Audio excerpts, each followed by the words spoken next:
Cascade Hoops Talk, Billy D. Hey, today we have Jamie Batish. He's the new head men's basketball coach, Ottawa University, the Braves. They're in the KCAC. Hey, buckle up. Cascade Hoops Talk starts right now. Cascade Hoops Talk, produced in the shadow of the beautiful Cascade Mountains and bringing the world NAIA basketball. One podcast at a time.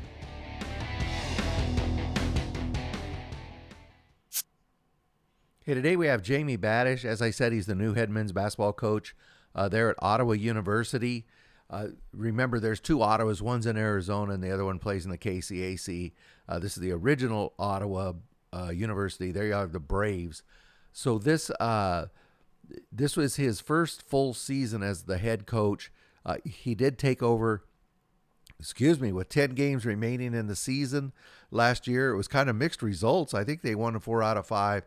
And then they lost 4 out of 5. And then, of course, they lost that total heartbreaker to Bethel in the first round of the KCAC conference tournament. Coach Batish is in a position that so many coaches around the country are finding themselves in. A lot of guys leaving, having to kind of rebuild the team. He's really excited. He's really hungry disappointed how last season ended, losing the 4 out of 5 and then losing that heartbreaker to Bethel. We talk about that. But he is bound and determined. He has a great background. He's been around Ottawa for a long time. We talk about that as well. Take a listen to Jamie Batish. He's the head men's basketball coach, Ottawa University, the Braves. Cascade Hoops Talk, Billy D. Hey, I got Jamie Batish on the phone. He's the head men's basketball coach, Ottawa Braves. They're in the KCAC. Welcome, Coach. Thanks for being on the show. Thanks for having me. Really appreciate it. Thank you. So this is your first full year. You coached a few games toward the end of last year. We'll talk a little bit about that, but talk about you've been there at Ottawa for quite a while with that program. What have you found are the biggest differences or pressures that you found now sitting in that first chair? Yeah, for sure. I've been a part of this program for a while now. Kind of started as a GA and worked my way up to assistant, associate head coach. And, everyone always talks about, when you move up a chair, things are different. And, me kind of being young and naive, I was like, I can't be that much different. But it definitely is, you got to kind of got to have all the coaching staff around you. And then, you got to have those guys that you can trust and things like that. And then, as day to day, there's just, more and more things that you kind of come up on your plate that you didn't really think about as an assistant coach. They're like, oh, now I got to do this. Now I got to do this. And, I welcome them all. It's all been a learning curve for me and things like that. And I learned under some great guys and stuff like that. So kind of that transition has been a little bit more smoother for me just because I've been here for so long. But definitely, making sure the coaching staff's on the same page, making sure all our players are on the same page. That was definitely took a little bit getting used to over the summer. But I can't thank our coaching staff enough. The guys that we have here, they're all bought in. They're all 100% bought in. They love it here. They're trying to make the program every day. So our coaching staff has definitely made that transition a lot easier and things like that. So people might pick up a bit of an accent. Are you originally from Australia, right? So I was actually born in London, England. Okay. When I was about 10 or 11 years old, my dad got a job in Melbourne, Australia. It was only meant to be a 3-year gig, but we loved it so much. We actually decided to stay out there. So I grew up in Australia from when I was 10 to about 18 before I came over here to play college basketball. Yeah, and you played, you had a pretty good career. You played some JC ball, and then you played at Western Illinois, D1. I did. Go ahead. I was very fortunate and all that. Yeah, before going to junior college, I actually had the opportunity to play for the England under-18 national team. So when I was in Australia, I flew back to England and spent about 6 to 8 weeks kind of traveling around Europe, cool. playing for that under-18 national team in the European Championships, and then came back. And then my parents kicked me out the door and said, "You going to college?" No, I always wanted to do that. So I went over to play for Coach Coombs at Neosho County. Had 2 good years there, and was fortunate enough to go play at Western Illinois for 2 years for my junior and senior year in the Summit League at the time. I know they've moved, but they're in the Summit League at the time. I think most Americans know this now, but I mean, basketball is big in Australia. Professional basketball is a big deal, isn't it? It is. It's a very big deal, especially what they're doing in the NBL right now. I mean, you're getting guys like LaMelo Ball go over there before heading to the NBA. I think they just got JaVale McGee over there. He's playing in that top league right now, so they're attracting kind of that borderline NBA talent. And Right. there's a bunch of Australians now that play in the NBA that kind of went through that NBL. So, outside of Australian Football League, I'd say basketball is kind of the next big sport over there, and they absolutely love it over there, and they do a great job at developing kids. And I always try to bring in a few Australians, and we've got 3 this year. So I'm using those kind of connections and roots that I have to bring over some kids from Australia. Before we started, I told you've been on that staff there for a long time. One of my favorite games of all time, probably will always be, is the final D2 game that was played there in Sioux Falls. You guys, Ottawa ended up beating Concordia. Ryan Haskins from the corner hit that 3, and it was a super exciting game. That was a team that had Daryl Bowie. The guy was an All-American and never started a game in his life. Yeah. I always tell guys who aren't starting, I say, hey, don't let that stop you. I can tell you about a guy who first team All-American, never started a game in his life. But no, definitely. Talk about that. The number one, that was a phenomenal game. But the thrill that everybody felt when Ryan Haskins hit that 3, and then immediately the tournament staff came on the floor and said, "This tournament's over." It was unreal. Things, you're going from one of the highest moments, everyone excited in the locker room.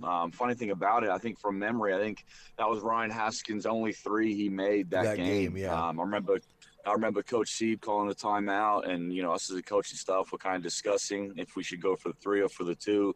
And I didn't really know. We left that coach's huddle. I wasn't really sure what Coach Sieb was going to do, but we went for that 3, and that was his only 3 he made in the whole game. And it was excitement. We were celebrating the locker room, all that type of stuff, and then 2 minutes later, they come in and say, the season's over, and we kind of were caught off guard, and we thought they were joking to start. We're like, "This is a joke, right?"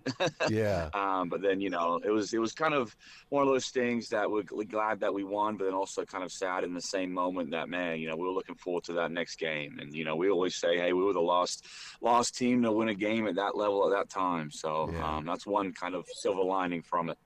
Yeah, there wasn't very many silver linings. I remember being in that gym, and there was a lot of teams there, warming up or just getting ready to take the court and crying with their families, and all these seniors. Oh, it was a dreadful scene. Dreadful. No, it really was. Yeah, I felt awful for our seniors. They put so much time and effort in throughout the whole season, and for it to end that way, it just wasn't kind of fair to them. It was definitely tough on those, especially guys like Ryan Haskins, Jaquan Daniels, Daryl Bowie.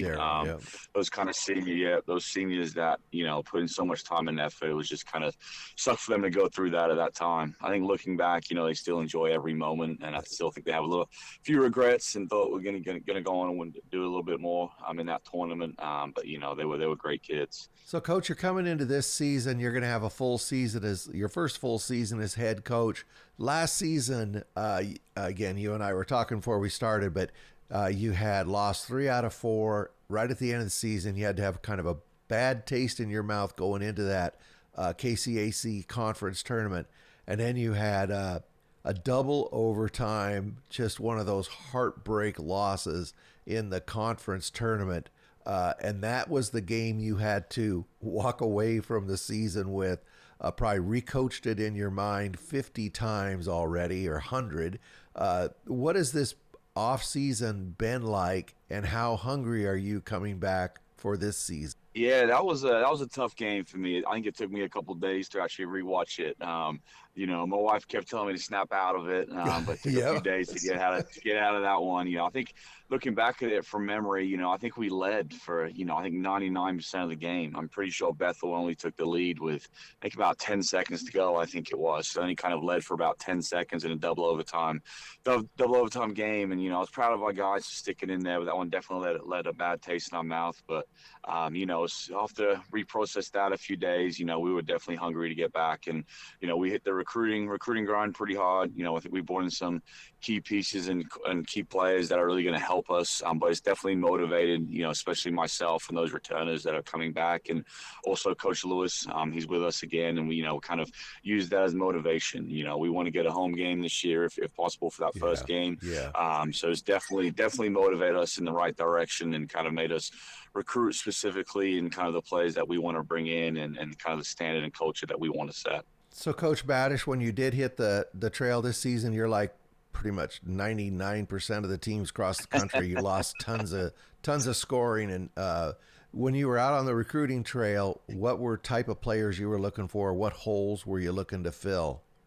Yeah, to be honest with you, we at the time we thought that we had our freshman Alex Riddick, our big man coming back, and then late summer he tore his shoulder, unfortunately, so he will be out for the season, which sucks for him, but we're excited for him for next year. Yeah. So when that kind of happened, we knew that we had three guards coming back, one being Landon Tyler. He played last year, and then we had two others who redshirted, Rich Martelli and Micah Willis, and we know that they're all a 1-2 kind of 3 combo. So for us, when we were in that recruiting trail, we were going after, pretty much 1 through 5. Always good to have depth and talent, but we're looking for kids that, for one, are going to do the right thing on and off the court. They're going to be great teammates. They miss a shot, they're going to sprint back, interact with their teammates well. The next thing is they're going to play hard defensively. We want to kind of pride ourselves on defense this year. We want to hold teams to a decent amount, no matter what we're from the road or at home. And then, offensively, we need guys that can kind of do it all, So we feel like we filled most of those positions and we feel pretty good about it. But we definitely went off the kids that are going to play hard no matter what, can play multiple positions, not just locked in at one position. And, because we lost so many, we pretty much said, hey, we're trying to get it, fill every spot, roster spot on the board here. And, we did that. We kind of went out and got 4 or 5 guys that we liked and brought in some freshmen also that we think that will really help our program in years to come. One area, statistically, your team was pretty solid last year. Good assist to turnover ratio. You shot the ball relatively well. With the one exception is from 3, your percentage was a bit lower than I'm sure what you were looking for. I mean, 33% a couple of years ago was probably pretty good, but better teams shoot a lot higher percentage now. Do you feel like you've maybe plugged that hole a bit? Yeah, I also think, we had some really talented guys last year. I think one thing that will help is kind of our shot selection. So those guys could definitely really shoot it last year. I think we've emphasized on the last kind of month of practice, what a good shot is and what a bad shot is. I think our percentage will raise up once we understand, okay, if I'm getting 2 guys closing out to me and someone's open to the right or left, hey, let's let them shoot it, make that extra pass. And that's kind of what we've tried to instill.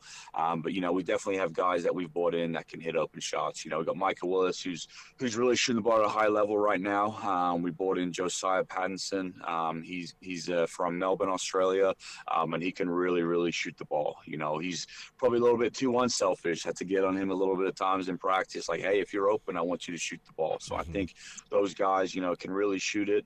Rich Martelli can shoot it when he's feeling confident in that type of stuff. So once those guys develop that confidence, understand what kind of shots that we're looking for in our offense, I hopefully that 3-point percentage will raise up, and especially the unselfish play that we're trying to implement in our offense right now.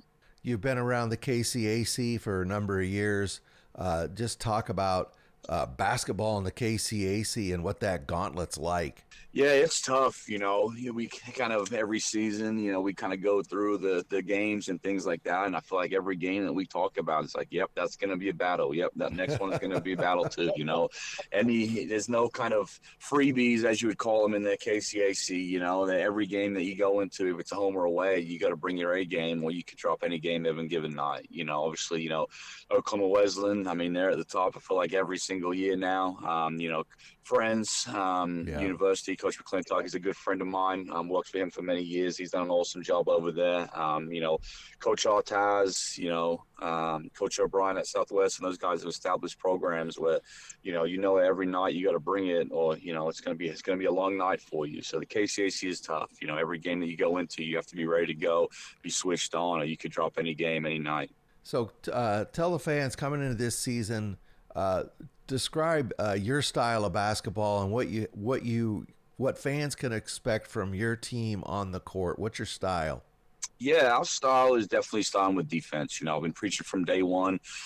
We want to hold teams to low points every single night. I tell our guys that, no matter what gym we go in, if it's home or away, if we can hold teams to a decent amount and our offense isn't clicking, then we're still going to be in the game. So number one is defense. We want to lock guys up. We want to make sure our defense is on the same page. That's number one. And the offensive end, I've been kind of preaching to our guys, hey, we've kind of recruited guys that kind of like to play in space. They like that kind of freedom. So it's like, hey, we're going to give you the freedom on the offensive end as long as, you're playing hard defensively. We should be up and down at times, play with some pace.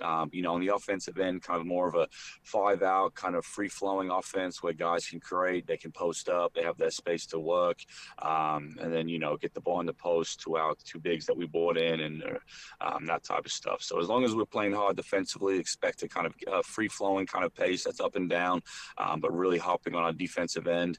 On the offense, we're taking great shots. If we get something quick in transition, that's great. Tell our guys wide open three, wide open layup. But if not, we're going to get the ball side to side and let our guys create, get downhill and, make that extra pass for open shots. One thing every coach needs is a guy next to him that he can really trust. You have Hunter Lewis. He's been there a couple years. I think he's been a grad assistant. I know he coached the JV. He's an alumni of the program. He also played at the same JC as you did, didn't he? He did, yeah, he did. He played under Coach Coombs too. He had a little bit of bad luck. He had, unfortunately tore his ACL at NAIA show. So kind of when he tore his ACL, it was hard for him to kind of bounce back. So then he transferred to us and was going to play for us, but his knee just couldn't quite get there. So he's been kind of in a coaching role now for quite a number of years, and he's been awesome. He's a younger assistant coach, but I joke with him. He knows more people in town than I do. He kind of grew up around here. Yeah. He knows everybody kind of here in town. You need something done, he knows a guy to call or something like that. And he's been great with our guys. The biggest thing with him is he has great relationships with all of our guys. He can really relate to them, kind of does a great job with that. And then you also, I don't know if you know, but we also brought in Coach Marshall. He was a GA for us about 5 years ago. He then spent some time at Graceland University, then was a high school head coach. So he's come back and he's been awesome. Those two guys, I cannot thank them enough. I've actually, unfortunately, I had a little bit of time away with my daughter and wife, the birth of our first kid. And congratulations. They weren't doing so great, but I appreciate it. They weren't doing great at the time, so I had to take a little bit of time away to spend time with them, family first. Mm-hmm. And I cannot thank those guys enough. When I was out, they, we didn't drop a beat. They were doing a great job. I was watching film. I joke with them saying, hey, you guys don't even need me. You guys do an awesome job. Keep it rolling. So they've been awesome. They've been great. Coach Marshall's been awesome with our guys too. He comes from an X and O's background. So when it comes to offense and defense, he can really pick stuff up really quick, understand what we're implementing. And then Coach Lewis is great with our guys in terms of, one-on-one stuff, one-on-one film, all that type of stuff. So the stuff that we have is great, and I can't thank those guys enough. So having some familiar faces has definitely helped me in this transition because they've been here, they understand what needs done, and they've been awesome since day one. So I don't know if you did this scheduling yourself last year or you got headed this schedule, but November 3rd, you're going to go to Baker on November 7th, you're going to host William Woods and Dort. And after that, you step into that KCAC. You're going to find out where you're at really quick, Coach. Yeah, we will. We will. I set this schedule kind of back early summer, and I was maybe still mad about that Bethel loss. So kind of, we're like, hey, we're gonna play. We're gonna play teams, see where we're at early, and that's good. We're gonna find out where we're at. And no matter getting that film, if it's good or bad, we're gonna see where we're at. Our guys are gonna understand where we're at, and then hopefully that will prepare us more for that tough KCAC schedule. So kind of twofold. We're excited about it, and also got some question marks out there for sure.